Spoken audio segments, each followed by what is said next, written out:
Vamos, a ver, por acá. Sí, es aquí enfrente primero, ya saben cuál es la regla.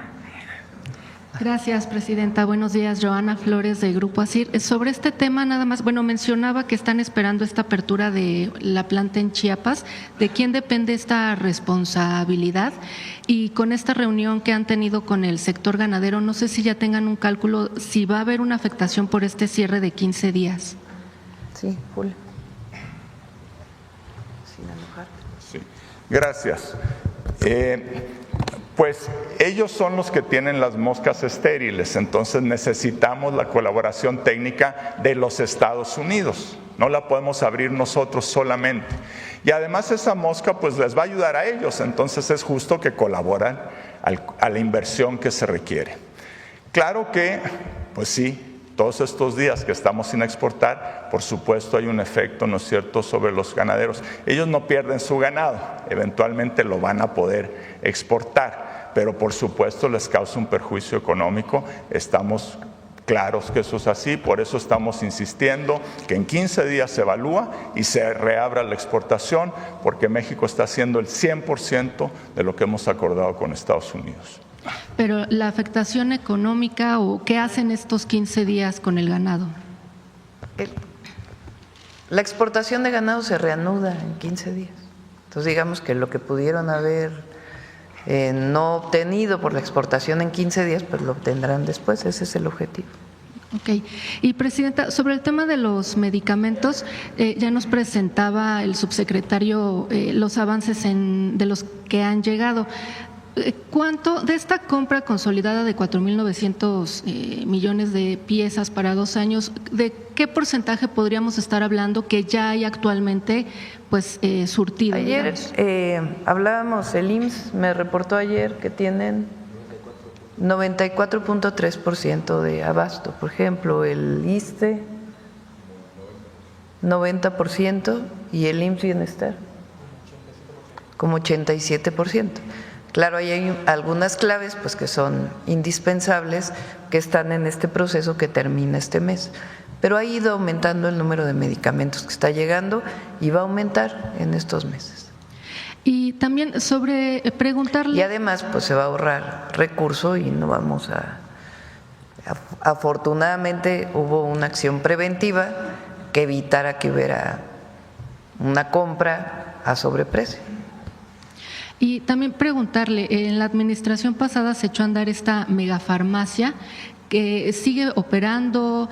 Sí, funciona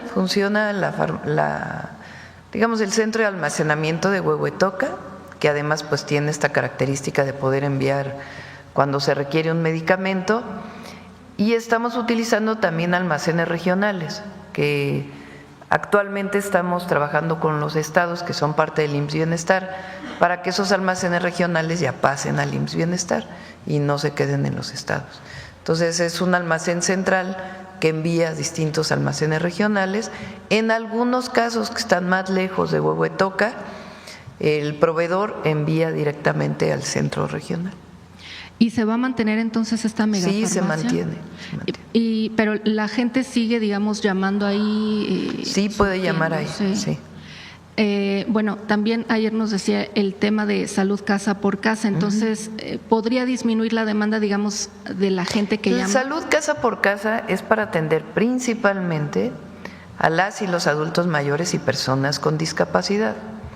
Ahí en la Secretaría de Salud está eligiendo los medicamentos y de acuerdo con el censo que se hizo, es decir, el cuestionario a todos los adultos mayores, de cuáles son los medicamentos de mayor necesidad. Por ejemplo, un medicamento para la hipertensión, que un adulto mayor pues tiene que estar tomando regularmente.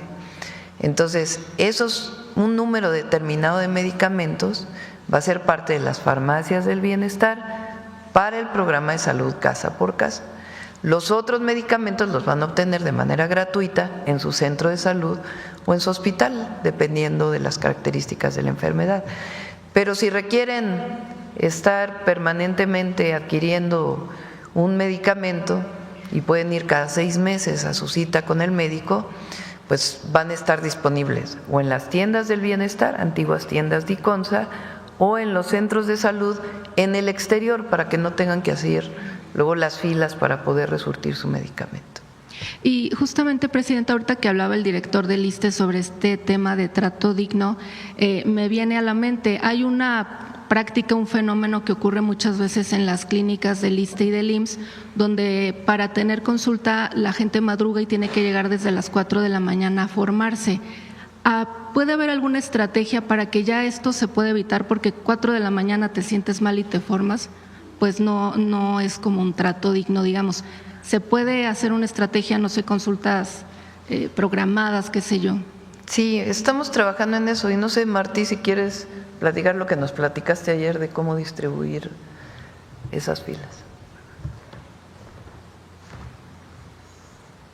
Nos encontramos con unos casos en algunas de las clínicas que hemos visitado y esta comisión que se ha ido formando ha ido a varias de las clínicas y se ha encontrado con que en la fila no todos van a solicitar la cita para la consulta, sino que algunos van a otros temas, por ejemplo, a receta recurrente o, por ejemplo, porque se sintieron mal y buscan una medición, un chequeo, más que una consulta formal, o algunos incluso van a la consulta de los expedientes. Entonces, ese conocimiento nos ha permitido reducir filas en esos lugares. Entonces va nuestro equipo y han logrado reducir las filas, porque van a distintos propósitos y entonces ya nada más la fila que va directamente a solicitar la cita queda mucho más pequeña.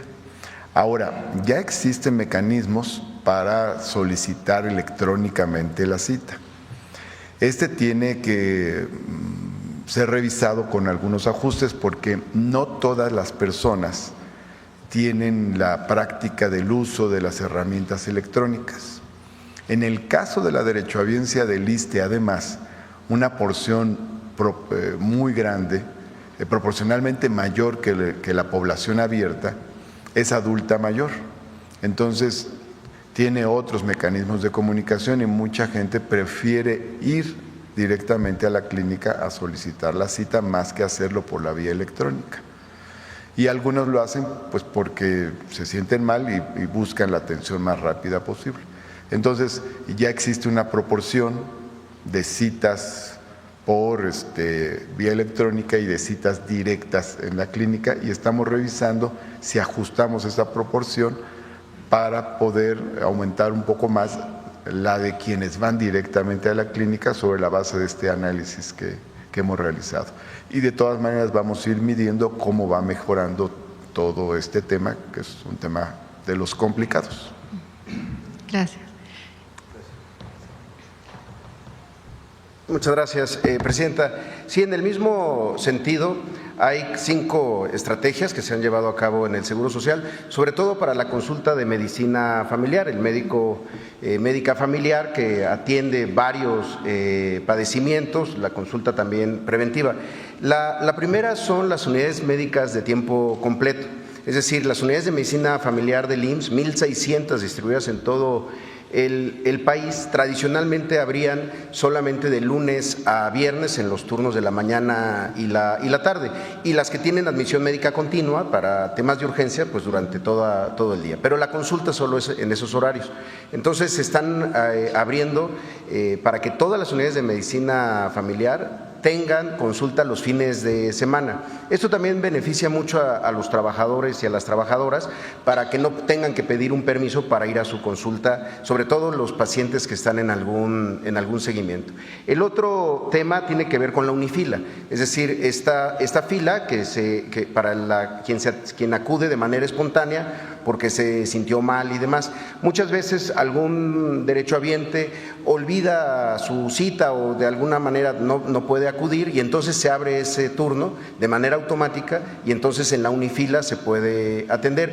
Pero ahí, de manera similar a lo que se está haciendo en el ISSSTE, se ha procurado mucho la consulta digital, la agenda digital, es decir, que uno pueda desde el IMSS digital, la consulta de primer nivel, agendarla ahí, aparecen los días, los turnos y poderla agendar para llevar mucho más control.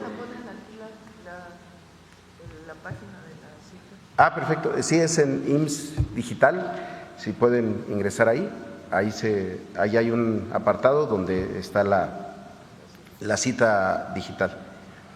Y ahorita, mientras la ponen, y el otro tema son las recetas resurtibles que ya se han mencionado, que son los pacientes que están en control, es como una suerte de estímulo también para pacientes crónico-degenerativos que mantienen buen control sobre su enfermedad y entonces no necesitan la cita mes con mes, sino que se les entregan las recetas de 3 meses para que después de una cita, en la siguiente ocasión, solo vayan a la farmacia por sus medicamentos. Bueno, aquí está en el IMSS Digital, si se puede ingresar ahí, se tienen que poner el tema del número de seguridad social.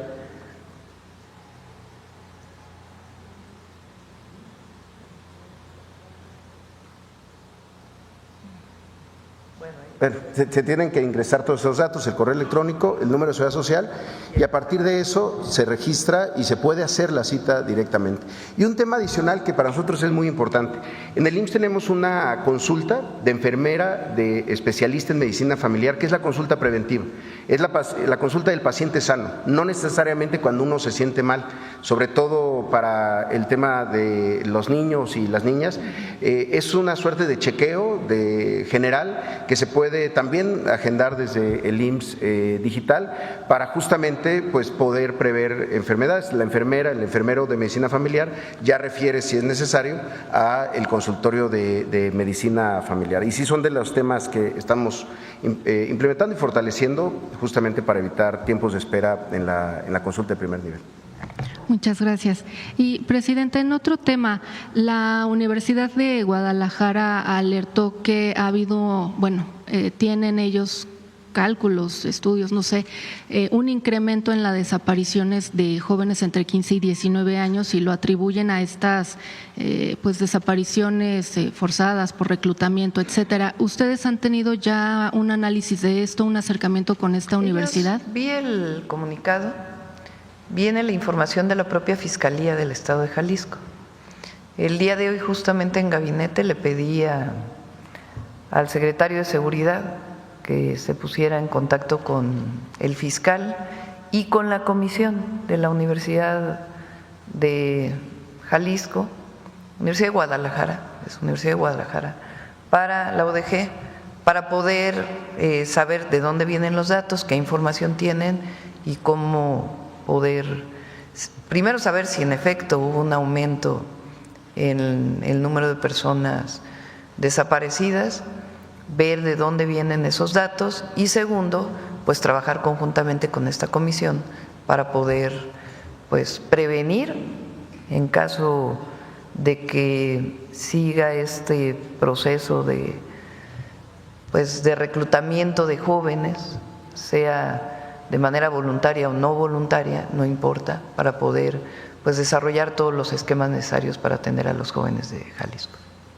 Y en otro tema, presidenta, también el día de ayer Los Ángeles Azules hacían una denuncia en sus redes sobre este robo en la carretera México-Puebla. Sí, también le pedí al general Cortés que se pusiera en contacto con algún representante o con alguno de los miembros de Los Ángeles Azules para saber exactamente. Ellos tuvieron este robo hace unos días y hasta después presentaron la denuncia. Entonces, para poder saber dónde fue, cómo fue, cuál fue el modus operandi y hacer todas las acciones preventivas y también de seguimiento de este caso para poder llegar a los responsables. Ellos en su comunicado, hacían finalmente un llamado a autoridades, decían federales, estatales, etcétera. Y lo vamos a hacer. Va a llamar la Guardia Nacional, que es quien está encargada de la vigilancia en carreteras, para saber cómo fue este asalto, más allá de la denuncia que hayan puesto en la fiscalía correspondiente y hacer todas las acciones preventivas en esta parte de la carretera. Se ha avanzado mucho, pero todavía hay robo en carreteras. Entonces, saber cómo fue, alertar para las acciones de vigilancia y también para que desde la Secretaría de Seguridad y la propia Guardia se pueda colaborar con la Fiscalía donde se presentó este caso y detener a los responsables. Muchas gracias, buenos días. Muy bien, vamos por acá a ver. Gracias. Buenos días, Presidenta. Nayeli Roldán, de Animal Político. El primer punto que me gustaría preguntarle es, de acuerdo con datos oficiales, durante el sexenio del presidente Andrés Manuel López Obrador, aumentó en 5 las recetas no surtidas en los hospitales públicos de este país, en comparación con el sexenio anterior de Enrique Peña Nieto. A la par, aumentó en 29% el gasto en los contratos de medicinas, también en comparación con el sexenio anterior. La primera pregunta, Presidenta, es ¿qué explicación tendría de esto? ¿Qué ocurrió? Primero habría que ver en qué estados. Primero, de dónde viene la información. Segundo, recuerden que antes había Seguro Popular y había una descentralización de la atención a la salud. Y me parece, no sé de dónde venga la información. Le comento. Fueron solicitudes de información a todas las instituciones de salud, IMSS, También, ISSSTE, Pemex, etcétera. Por eso, a ver, la pregunta es, ¿también consultaste a todos los estados de la República? Fueron solicitudes de información es que ahí está la diferencia, a nivel fíjate. nacional. 15 Porque millones cuando el periodo de Peña Nieto, los servicios de salud estaban descentralizados. Hoy hay 22 estados y la Ciudad de México que son parte del IMSS Bienestar. Y ahí ha habido un ahorro muy importante en la compra de medicamentos. Recuerden, pues, todos los casos de corrupción que se documentaron por muchos de ustedes relacionados con la compra de medicamentos en los estados. ¿Y los contratos son los registros en Compranet a nivel federal? También la comparación es Pues exactamente sí, porque ahora bajo se el compra mismo... más. O sea, no se pueden comparar peras con manzanas.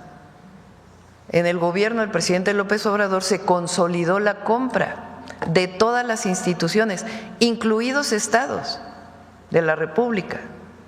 Entonces no puedes comparar el medicamento que se compraba, por ejemplo, fui jefa de gobierno. Entonces, nosotros entramos al entonces INSABI, a la compra consolidada de medicamentos. Entonces, claro, la federación pues tiene una compra mayor porque ya tiene la parte de la compra de la Ciudad de México que antes se hacía de manera descentralizada. Entonces, lo que sugiero es que se revise la compra de medicamentos en todos los estados de la República y entonces sí se compare peras con peras, manzanas con manzanas, palitos con palitos, bolitas con bolitas. Se comparó a nivel federal, pero tiene que ver también en el sexenio anterior, efectivamente en el de Peña Nieto más bien, sí los gastos tenían que ver en los estados, digamos, de Seguro Popular, también con una bolsa en específico del Seguro Popular. Sí, esa no se comparó. No era centralizada la compra. Entonces, tiene que ver la compra de los medicamentos en cada estado. Ok. La siguiente pregunta, Presidenta, es, en Animal Político la semana pasada publicamos que a raíz del cambio en el modelo de compras del expresidente López Obrador, surgió un fenómeno que es, personas crearon empresas y al poco tiempo comenzaron a recibir contratos por adjudicación directa para vender medicamentos y comprobamos que los vendieron más caros. Tenemos el caso de al menos 19 empresas que recibieron 1.500 millones de pesos en contratos solamente en 2022. Usted en este espacio, su equipo de salud ha documentado o ha expuesto justamente pues problemas o irregularidades por sobreprecio, justo por eso cancelaron la compra consolidada de este año. La pregunta sería si identificaron este mecanismo, digamos, o estas irregularidades de ventas a sobreprecio durante el sexenio anterior y, si es así, ¿qué denuncias tienen? ¿A quién denunciaron más bien? Sí, a ver, las auditorías, ¿cómo funciona el gobierno? Porque vale la pena que todos los que nos escuchan conozcan cómo se hacen las auditorías. Hay 2 instituciones que lo pueden hacer para los recursos federales. La primera es la propia entonces Secretaría de la Función Pública, hoy Secretaría Anticorrupción y de Buen Gobierno, que tiene sus órganos internos de control en cada institución. La segunda es la Auditoría Superior de la Federación, que no representa al gobierno, sino que es una institución de la Cámara de Diputados que decide qué se audita y se audita. Cuando entra el gobierno, pues hace una revisión de lo que le fue entregado del 2024. Si hay alguna irregularidad, pues tiene que venir en las propias auditorías de la Auditoría Superior de la Federación. ¿Y sí las ha habido, presidente? Pues sí, pero no conocemos, ¿o de dónde es tu información? De la Auditoría Superior de la Federación. Pues que se revise, que se vean las observaciones y si hay alguna irregularidad, pues que se presente. O sea, ¿su gobierno no ha hecho estas revisiones? No le corresponde al gobierno hacer una revisión de la cuenta pública del 2022, que es lo que tú estás reportando. A nosotros nos corresponde lo que correspondería a observaciones del 2023, que se presentan en el 2024 o 2025, solventar esas observaciones, o de los años posteriores. Si hay un resultado de la Auditoría Superior de la Federación, hay que ver si se solventó esa información. Más allá de esas solventaciones en específico, en estos mecanismos de fiscalización y de revisión del gasto de los recursos públicos, la pregunta estaba enfocada, Presidenta, en si su equipo justamente le llegaron alarmas de qué es lo que estaba pasando en el tipo de compras de medicamentos durante el sexenio anterior, si encontraron este mecanismo de venta sobre precio. Eso tiene que ver con los registros dentro de las instituciones. A la Secretaría Anticorrupción, en todo caso, hacer una revisión del 2024 y en todo caso de auditorías previas que se hicieron de la Auditoría Superior de la Federación o de la función pública, pues hacer la revisión de si hay observaciones. O sea, ¿usted hasta este momento no tiene reportes de que hubieran ventas a sobreprecio en el sexenio de Andrés Manuel López Obrador en materia de medicinas? No. Okay.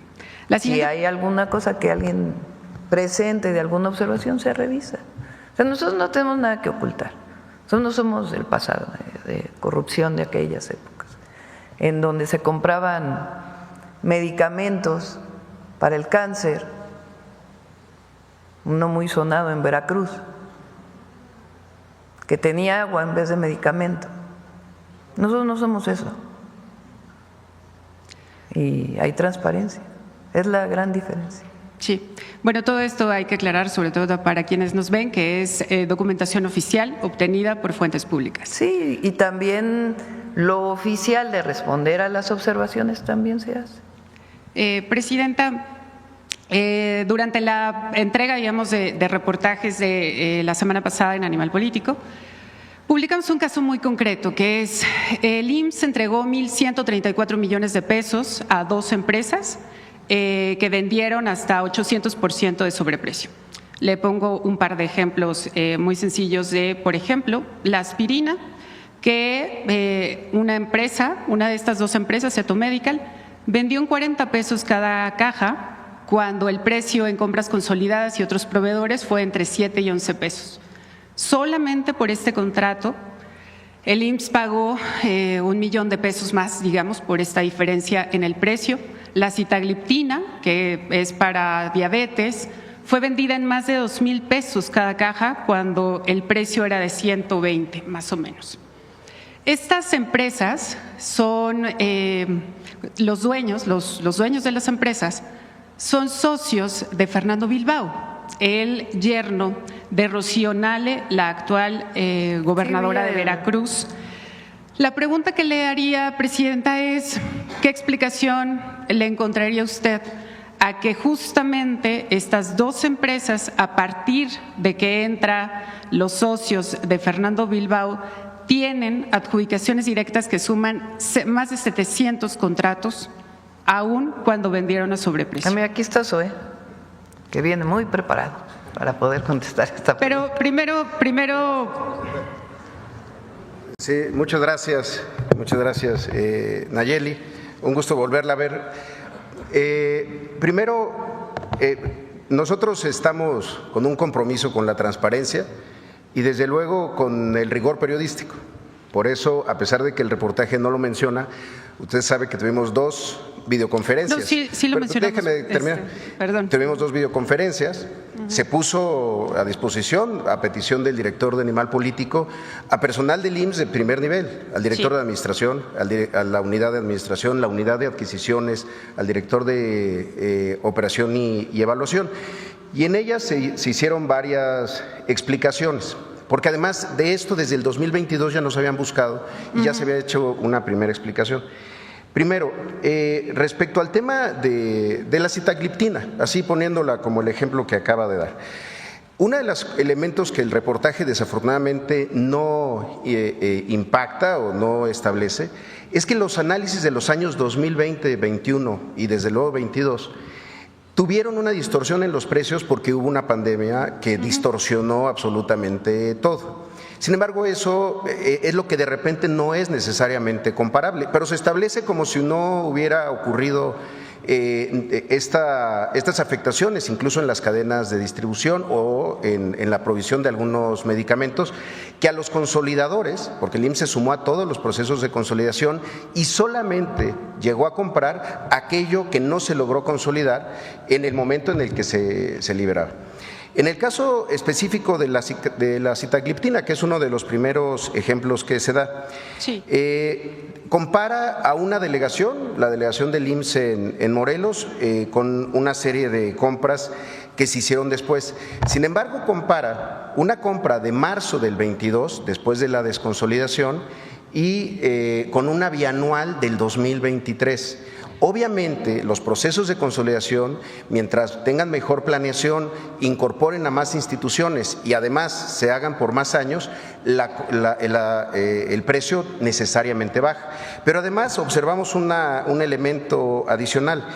En la comparación que hace de 330 pesos en farmacia comercial, usa el precio de la caja de 14 piezas, cuando el resto de las comparaciones son de la caja de 28 piezas. Son productos distintos porque tienen, digamos, un número diferente de medicamentos.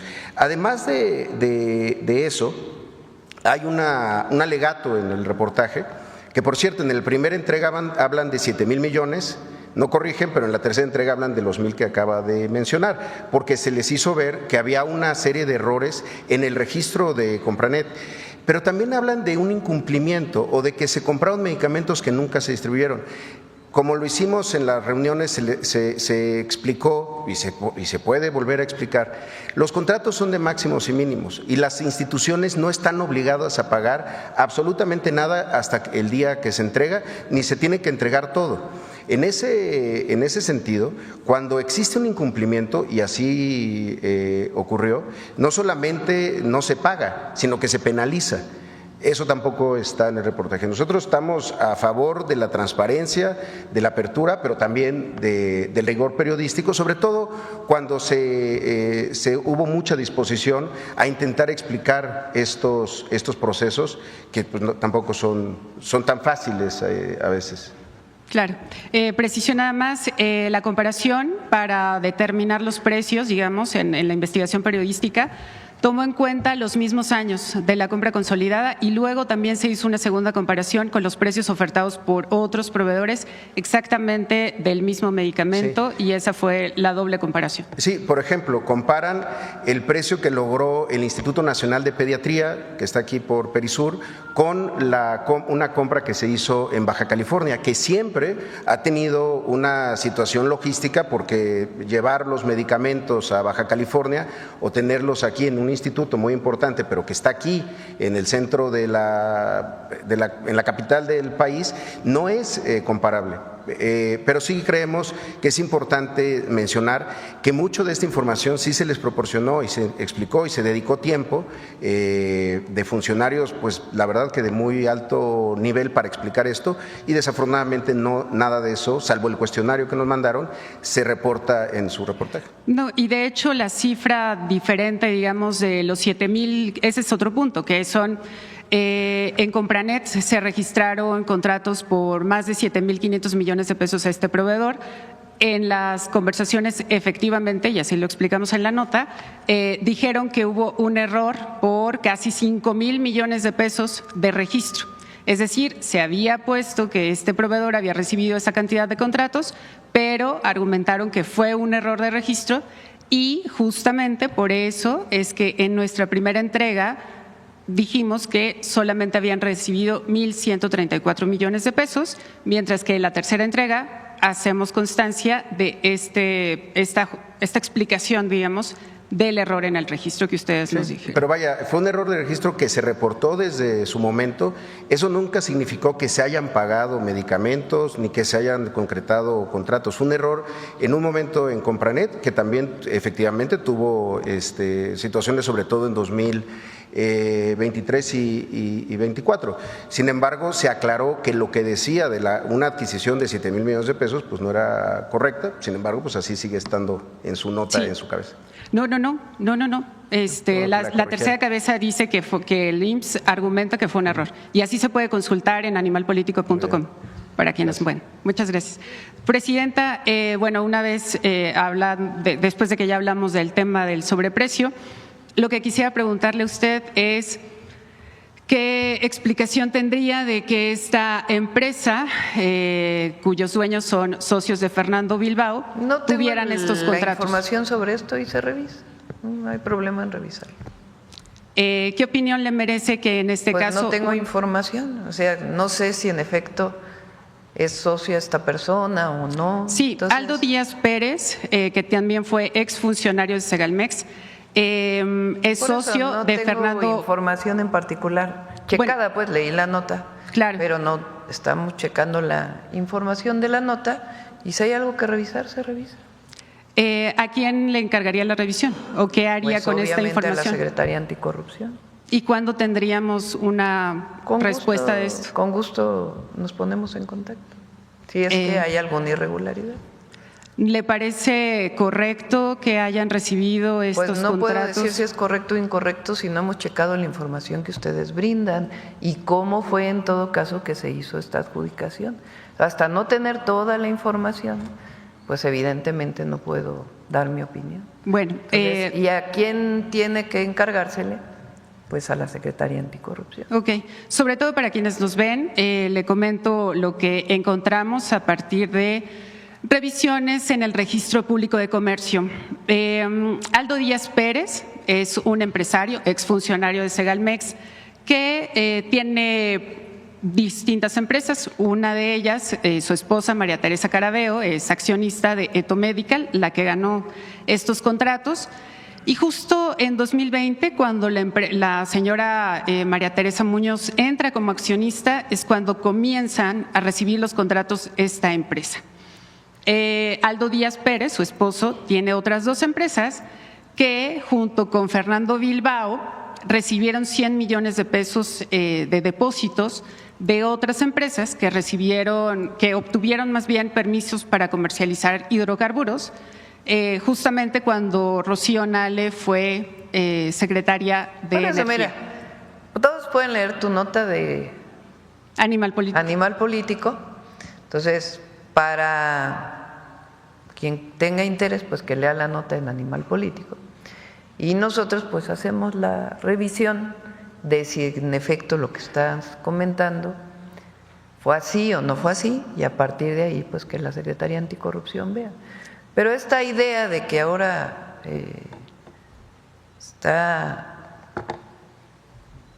las auditorías está todo, pero esta idea de que se cometieron actos de corrupción, pues tiene que demostrarse y que se haga la revisión y la auditoría. Sí, claro, y digo, las evidencias ahí están. ¿Cuándo podría hacerse, Presidenta? Pues ¿Podríamos venir la siguiente semana? Buenrostro, que lo revise primero y ya después contestar. ¿Le parece que venga en un par de semanas? Se comunica contigo sin problema, Raquel. Ok. Por último, Presidenta. Y se informa a la gente, porque claro, no tenemos nada que ocultar. Eso sería lo más importante, por supuesto. Absolutamente nada. Por último, Presidenta, ¿qué le diría a las personas, a las familias que, sobre todo durante el sexenio pasado, aunque todavía hay casos ahora, que batallaron, que iban a los hospitales y no encontraban las medicinas, que han tenido que comprarlas por sus propios recursos, que les aplazaron cirugías y que al mismo tiempo pues se gastaron los recursos para comprar las medicinas, pero no los tuvieron.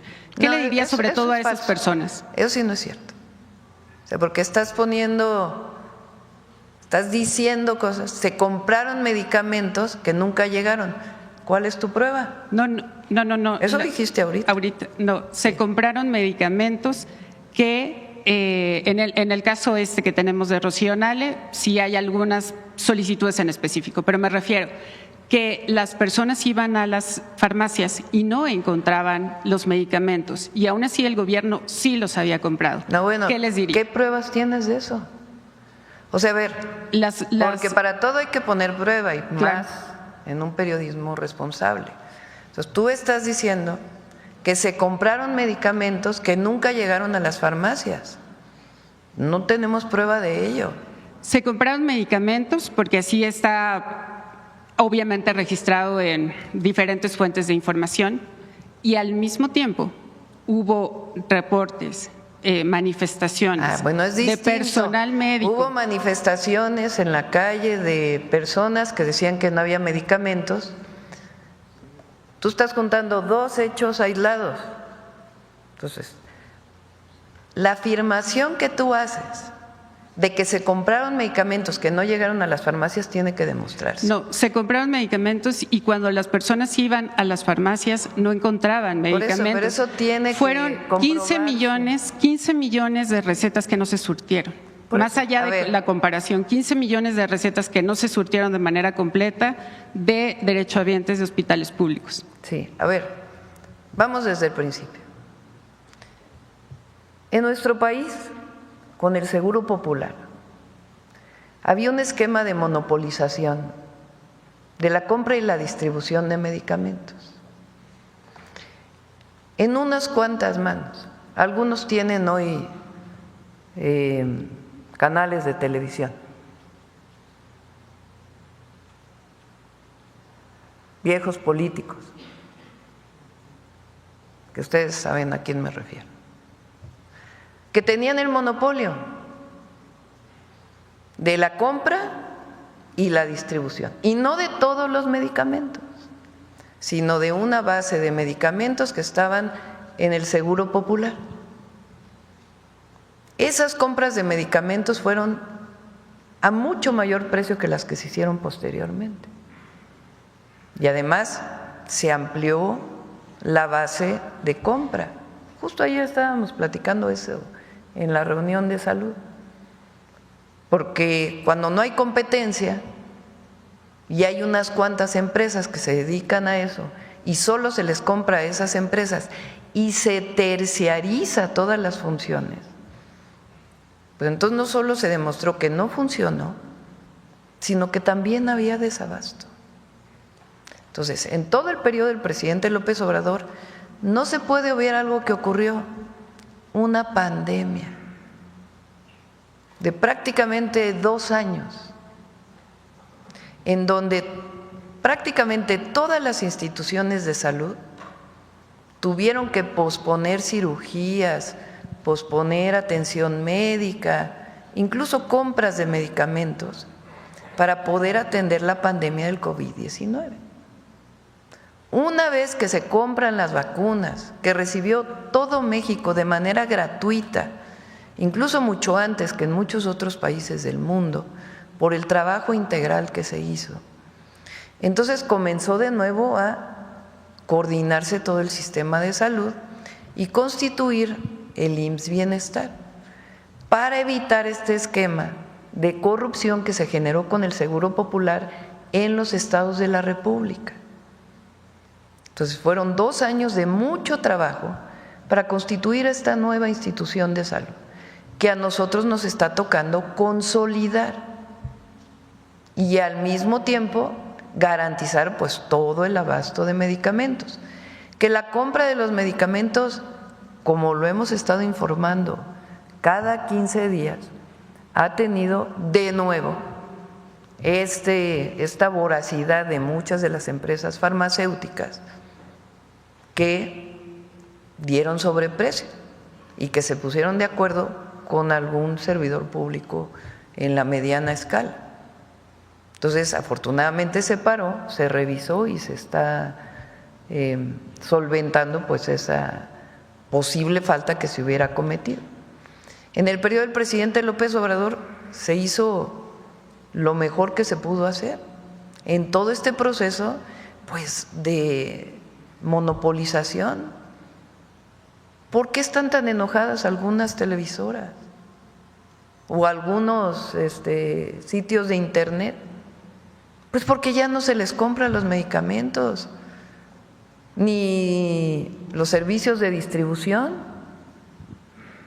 de donde ganaban miles de millones de pesos. Entonces, si hubo alguna falta de algún servidor público, se revisa y no, aquí no vamos a cerrar la posibilidad de que haya una auditoría, de que haya una revisión y que se haga. Pero de que lo que tenemos hoy es mucho mejor que el Seguro Popular, que era la pura corrupción, es mucho mejor. Y de que va a ir mejorando todos los días, pues es lo que estamos presentando ahora. ¿Cuándo habían escuchado un programa de trato digno en el ISSSTE?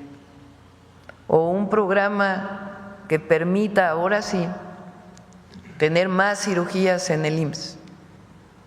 O un sistema de IMSS Bienestar que tiene un cuerpo regional que está atendiendo desde el territorio. Entonces, es mucho mejor lo que estamos construyendo ahora, que viene desde el gobierno del presidente López Obrador, que aquel esquema de seguro popular. O sea, vayan a algunos de los estados que no se han integrado, cobran los servicios.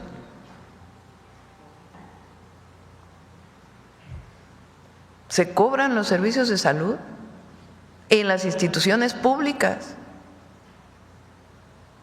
Eso no. La salud es gratuita por Constitución. ¿Descarta que hubiera habido desabasto en el sexenio pasado, Presidenta? Si hubo algún desabasto, se hizo todo lo que se tenía que hacer. Eso es lo que le respondería a las familias. A las familias siempre las vamos a querer abrazar y apoyar. Pero lo que ustedes quieren hacer, de contraponer al gobierno con las familias, eso no. Eso no. Nunca van a escuchar de algún servidor público, de mi gobierno, de otros gobiernos, que hable en contra de una víctima. Lo que pasa es que lo que quisieron hacer fue justamente eso, este esquema de contraposición. Nosotros estamos para servir al pueblo y siempre vamos a estar para servir al pueblo. Pero este esquema en donde, a pesar de que el IMSS se acercó a ustedes, les dio toda la información y siguen planteando lo mismo, entonces lo que se tenga que aclarar se va a aclarar. Transparencia al 200%, más que cuando existía el INAI, que se gastaban el dinero en centros nocturnos. ¿Por qué eso no lo reportan? Sí, está reportado en todos los medios. Qué bueno. Sí. Vale. Bueno, si me permite regresar después para ver si la Secretaría Sí, Anticorrupción no. investigó el Con tema todo de la gusto. gobernadora Nale. Sí. Gracias, Presidenta. Gracias. A ver aquí. Ahora puras mujeres, porque fue en contraposición acá. Gracias, Presidenta. Buenos días. Nancy Flores, de la revista Contralínea. Buenos días a todas y a todos. Presidenta, faltan 19 días para esta elección judicial, que es este proceso de democratización, un mandato popular del pueblo de México. Y, sin embargo, está arreciando la guerra sucia mediática en contra de esta posibilidad que vamos a tener por primera vez los mexicanos y las mexicanas para elegir un poder judicial que ya no sea corrupto y que no esté al servicio de las oligarquías tanto transnacionales como las oligarquías mexicanas. En ese contexto, además, se suma esta guerra sucia a todo el tema de la obstaculización que ha generado algunas decisiones del propio Instituto Nacional Electoral, porque sigue prácticamente tomado el Consejo General por una facción conservadora. Entre esas decisiones, pues primero que no se tuviera información desde los poderes ejecutivo y legislativo también sobre el proceso electoral, y segundo, pues por ejemplo, que no se permitiera a candidatos y candidatas pues hacer uso de estos tiempos oficiales en radio y televisión para que dieran a conocer sus propuestas. En ese contexto, preguntarle no solo su opinión sobre esta guerra sucia para desalentar el voto ciudadano y con ello decir que fracasó este proceso de democratización, sino también preguntarle si va a haber algún tipo de exposición aquí de una forma muy sencilla, muy simple, para que todos los ciudadanos y ciudadanas sepamos pues que son varias boletas, que en vez de tachar vamos a poner números, etcétera. Sí, vamos a dedicar la próxima semana, todos los días, un ratito a hablar de… Pero podemos aprovechar, a ver si me consiguen las boletas. ¿Sí están ahí? A ver, las que vienen en el INE que no tienen nombre.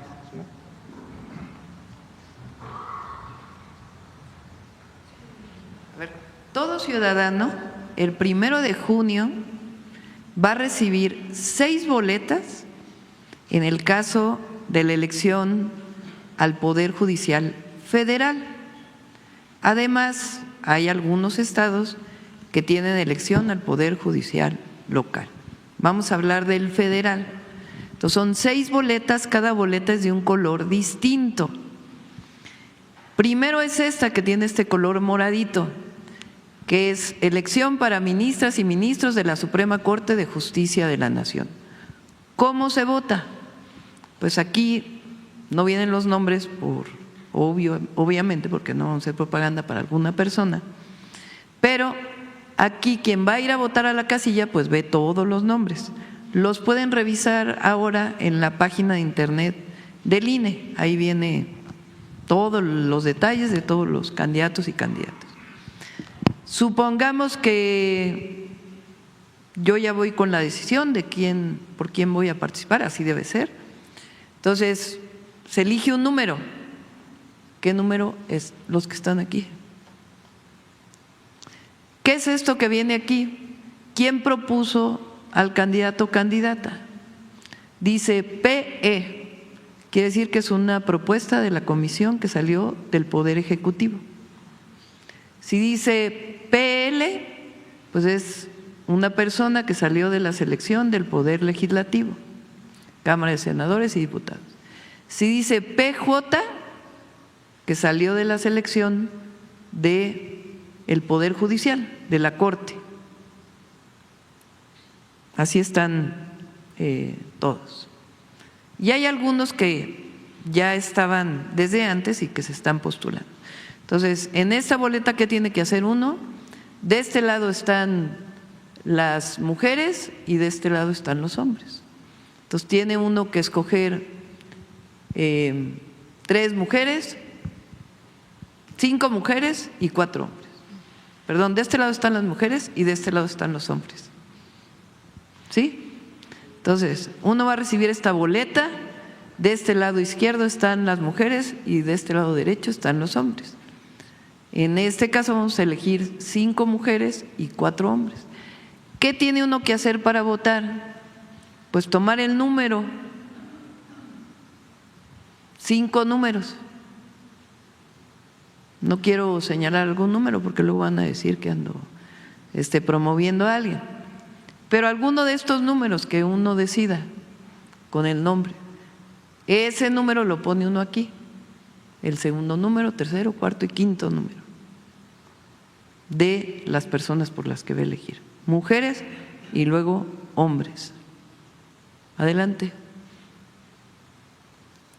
Luego viene magistradas y magistrados del Tribunal de Disciplina Judicial. Esto es nuevo, es como la institución que ahora de manera distinta a lo que era el Consejo de la Judicatura, va a estar revisando la actuación de los jueces, muy importante. El tribunal que va a estar revisando la actuación de los jueces, ministros y magistrados. En este caso vamos a votar por 3 mujeres y por 2 hombres. ¿Cómo se vota? Bueno, pues igual, de este lado viene cuáles fueron decididos por la Comisión del Poder Ejecutivo, del Poder Legislativo, del Poder Judicial o que ya están en funciones.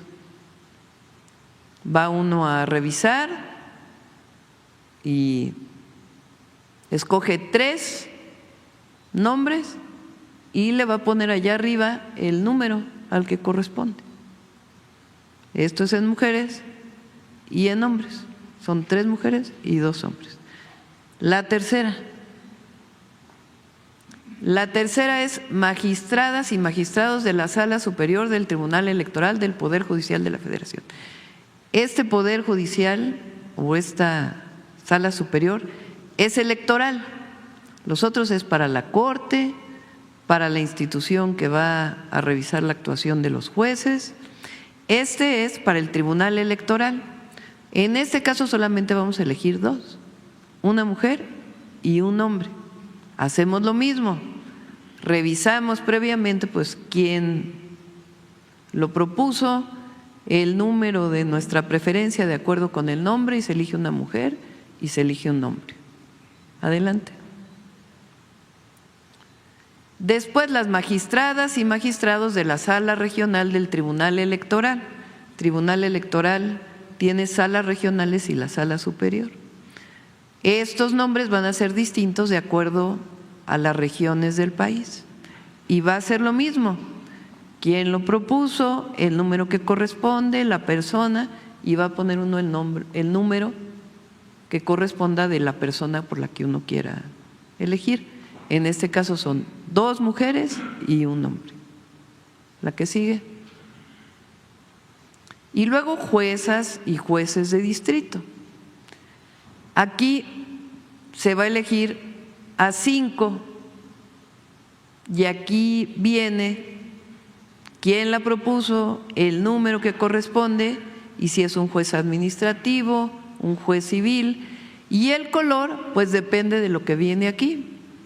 Tiene uno que elegir uno de administrativo, otro que tiene que ver con lo civil, otro que tiene que ver, ya no sé el color moradito, el moradito es civil, después el que tiene que ver con el mixto, después el que tiene que ver con el penal y luego el que tiene que ver con trabajo. Y va a ir uno poniendo el número que corresponda de 5 mujeres y de 5 hombres. Esa es la manera en que se va a votar. Entonces, a diferencia en las elecciones normales, para elegir al Poder Ejecutivo, al Poder Legislativo, que uno vota por un partido político, en este caso pues los partidos políticos no participan, participan las personas como individuos. ¿Cómo vamos a votar? Pues poniendo el numerito arriba de la persona que uno elija. Y así lo vamos a ir explicando todos los días. Hay antes de que sigas, Nancy, a ver, pon el videíto de 20 segundos donde se explica todo esto en 20 segundos. Este 1 de junio votemos por un nuevo Poder Judicial, honesto, capaz y cercano al pueblo. Al llegar a la casilla recibirás 6 boletas, cada una de un color distinto porque elegirás a ministras y ministros de la Suprema Corte, magistradas y magistrados del Tribunal de Disciplina Judicial, de la Sala Superior del Tribunal Electoral, de las salas regionales del Tribunal Electoral, magistradas y magistrados de circuito y juezas y jueces de distrito. inscrito. Votar es muy sencillo. En cada boleta hay una lista de candidatas mujeres a la izquierda y de hombres a la derecha. Junto al nombre está el poder que postuló a esa persona. Para votar, debes escribir el número de la candidatura en los recuadros superiores. Al finalizar, deposita las 6 boletas juntos en la misma urna. Infórmate y vota. Este 1 de junio votemos por un nuevo Poder Judicial. Conoce más en eligepoderjudicial.gov.mx. Presidenta, en otro tema, cada año quienes tienen este servicio de telefonía celular por parte de la compañía Telcel se les cobra una fianza de 200 pesos. Esta fianza, dice la compañía, que se utiliza para cuando el cliente no cubre el servicio y entonces se cobra de esa fianza.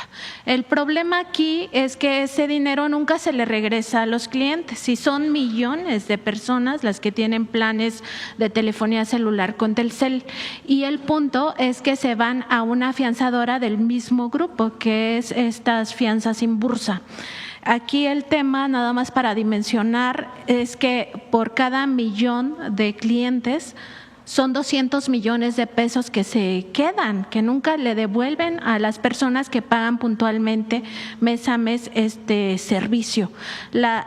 Tengo 2 preguntas al respecto. La primera sería si la Profeco, la Comisión Nacional de Seguros y Fianzas, y la Conducef pueden revisar esta situación, porque generalmente, o más bien así es la norma, las fianzas se devuelven.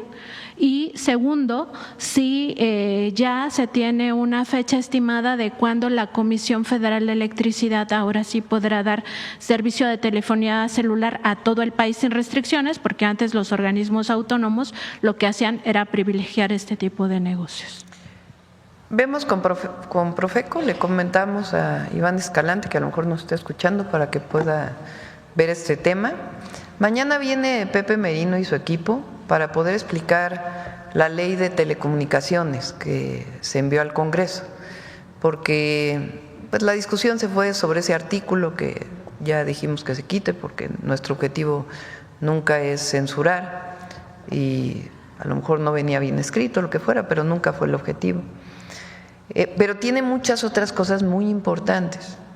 Tiene que ver con fortalecer las radios comunitarias, tiene que ver con la prestación del servicio, la apertura de prestación del servicio también para Comisión Federal de Electricidad, tiene que ver con ampliar la cobertura, porque faltan muchas zonas en el país que no tienen cobertura de telefonía celular, regula pues todo desde satélites hasta la telefonía fija que todavía existe.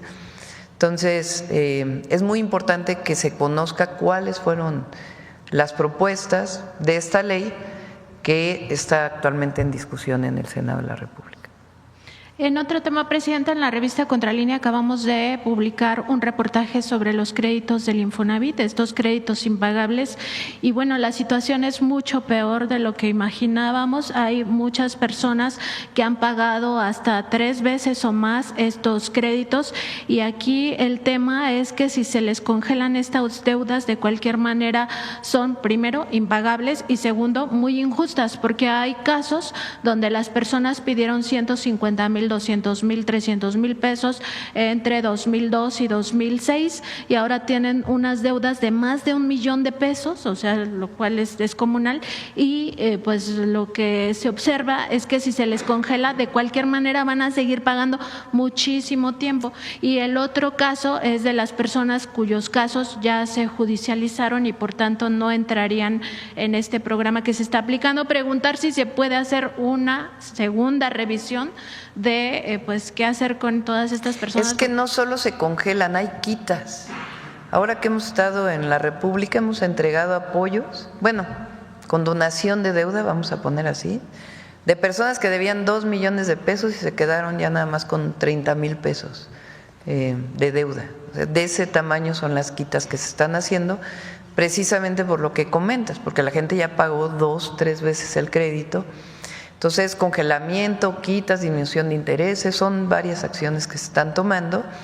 Y las personas que por alguna razón entraron a juicio tienen que acercarse a las oficinas del Infonavit y ahí se les atiende de manera personal.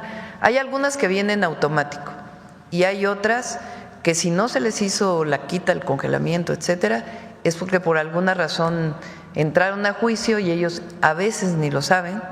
Entonces, si tienen estos casos, vayan a la oficina del Infonavit, que ahí se les está atendiendo de manera personal. Finalmente, Presidenta, en otro tema, ayer la UNAM sacó un boletín muy importante que tiene que ver con esta confirmación que ya hicieron los científicos de que México sufre mayor calentamiento que el resto del planeta. Se está hablando acerca de que por cada 100 años el planeta, otras regiones, pues suben o aumentan 2 grados. En el caso de México son 3.2 grados. Además, algo que descubrieron también estos científicos es que pues los fenómenos del Niño y la Niña no enfriaron al planeta como se esperaba, sino que esta ola de calentamiento pues continúa. Preguntarle sobre este tema, porque no solo es un tema de cambio climático, sino sobre todo es un tema de seguridad nacional, si se están teniendo ya estrategias de corto, mediano y largo plazo, y sobre todo identificando aquellas zonas donde mayor afectaciones se va a tener por este calentamiento global. Si quieren, dedicamos una conferencia a este tema. Sí, lo está trabajando Medio Ambiente, Agricultura y varias secretarías, y dedicamos porque es un tema bastante amplio. Gracias, Presidenta. Gracias. A ver, ya ahora se nos hizo retarde, pero vamos a tomar, ahora nos toca puras mujeres. Vamos acá y luego acá, muy breve. A ver si podemos ser breves para que… Sí. Gracias, Edna Alcántara, de la agencia Xinhua de Noticias, corresponsal en México. Retomando un poquito lo del gusano barrenador, sobre la frontera sur con los países centroamericanos, ¿ya hay coordinación o se piensa cerrar estos 15 días también para evitar la propagación del gusano? Gracias. Siempre estamos analizando, ¿no es cierto?, nuevas medidas que sea necesario para asegurar que no haya movimiento de ganado afectado, de cualquier animal afectado por gusano barrenador. Sí tenemos la decisión tomada de reforzar esas medidas para impedir que siga pues avanzando esta plaga. Cerrar la frontera es una cuestión pues que es muy compleja, hay que analizarla con muchísimo cuidado, porque además pues también impacta en el abasto nacional de carne. Entonces no es tan sencillo como decir lo vamos a hacer. Sí vamos a restringir con mucha más fuerza la movilización de ganado desde el sur del país. Muchas gracias. Mi segunda pregunta, en el marco de la 4ª reunión ministerial precisamente del foro China-CELAC, en donde participa México, el canciller Juan Ramón de la Fuente, ¿cuál ha sido el posicionamiento de México en este foro y su opinión también sobre las declaraciones que hizo el presidente Lula de que buscaría mayor integración? Es una relación que se tiene desde hace tiempo, no es nueva. CELAC es una organización de todos los países de América Latina y el Caribe, y ya se habían hecho conferencias que tenían que ver con la relación de CELAC con China, también se ha hecho con Estados Unidos, y en este caso esta reunión estaba programada desde hace tiempo para hacerse en China. En algunos casos fueron los jefes de Estado, en nuestro caso nos representó o nos bien representó Juan Ramón de la Fuente, el canciller, y va a salir una declaración muy general pues de la buena relación que tiene que ver con China y con otras regiones del mundo, y pues ya está ya pronto de regreso para que él les pueda platicar con mayor detalle. Gracias. Y aprovechando su gentileza, la última pregunta. Y estuvo aquí, perdón, sí. Estuvo aquí el secretario de Hacienda de Brasil, como un primer encuentro entre Brasil y México. Va a venir después el secretario de Comercio de Brasil, y la idea es que podamos avanzar en la cooperación Brasil-México para varios temas, algunos comerciales, de complementariedad.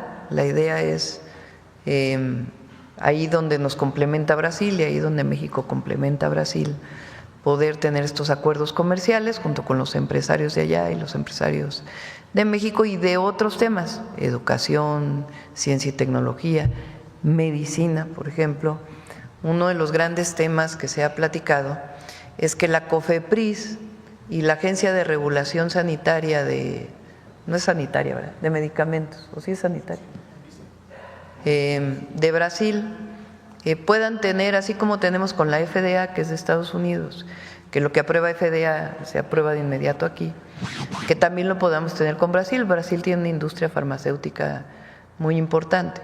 Entonces, temas como eso nos van a ayudar. Entonces, estamos avanzando en ese trabajo. Doctora, y el proyecto de Internet para todos que presentaron en febrero, el 5 de febrero, precisamente aquí en la conferencia, anunciaron que iba a estar enfocado hacia escuelas y también para clínicas de salud. En este caso, ¿cómo van avanzando para Sí, este si quieren, año? mañana viene Pepe Merino y él puede dar mucho más información. Gracias, ¿Qué les parece? Gracias. A ver, la última, ahora sí. La última y nos vamos. Gracias, presidenta. Buenos días, Shaila Rosagel, corresponsal del Grupo Gili, El Imparcial de Sonora, La Crónica de Mexicali y Frontera de Tijuana. Preguntarle en un primer punto, presidenta, si ya le dieron información las autoridades de Estados Unidos sobre las razones del retiro de la visa a la gobernadora de Baja California y a su esposo. Lo único que informaron fue lo que informaron públicamente, de que era un asunto privado, que era un asunto personal. Así lo informó la Embajada de los Estados Unidos en México y no hemos recibido mayor información. Entonces, pues no podemos seguir opinando hasta no recibir mayor información. Por cierto, sí quiero aclarar porque ayer algunos medios difundieron que había un congelamiento de cuentas. Hablamos con la gobernadora y la gobernadora nos dijo que ella no tiene cuentas en el extranjero. Esa es información de la gobernadora. Gracias, presidenta. Sobre el tema del gusano barrenador, preguntarle ¿cuándo se considera que podría quedar erradicado este problema, esta plaga? Y también preguntarles en cuántos estados de aquí del país se ha detectado que ha llegado el gusano barrenador. ¿Qué acciones específicas se están haciendo para que no llegue al norte del país, por ejemplo, a estados como Sonora y Chihuahua? Bueno, ya informó bastante Julio sobre eso. Son 2 casos, ¿no? Sí, la erradicación va a tomar mucho tiempo. La vez pasada tomó 50 años, ahora lo vamos a hacer más rápido porque hay mejores tecnologías. Pero erradicar lo que desaparezca de México y de todo Centroamérica es tarea de muchos años. Los estados donde hay ahorita presencia son los del sur y sureste. Vamos en las nuevas medidas a establecer unos nuevos protocolos, no tengo mucho detalle técnico, para asegurar que los estados del norte de la República no llegue esta plaga. Lo hablamos ayer con las gobernadoras y gobernadores y ya estamos trabajando en el diseño técnico para anunciarlo, pues espero que en cosa de días y iniciarlo de inmediato.